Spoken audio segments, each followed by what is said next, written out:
many of us get out the decorations and fa la la la la and whatnot. I'm certainly no exception, especially when it comes to lighting. Why exactly do we glitter our homes with light bulbs around Christmas time? Don't know, but it's probably marketing. By golly, it worked on me though, and as a lighting enthusiast generally, the opportunity to put hundreds of little light bulbs on railings and windows and trucks and trees and stuff is just impossible to pass up. But as you can hear, I have a problem with the Christmas lighting industry, and that problem is LEDs. Don't get me wrong, I love LEDs. The light-emitting diode is one of the most important inventions of the last however many years, and some LED Christmas lights are great.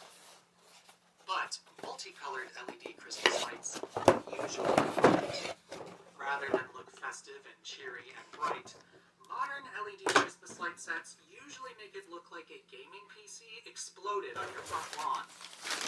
If that aesthetic feels the same, I will judge you, but I won't hit you. But for the past several years, I have been on a foolish quest to determine the best way to make modern LED Christmas lights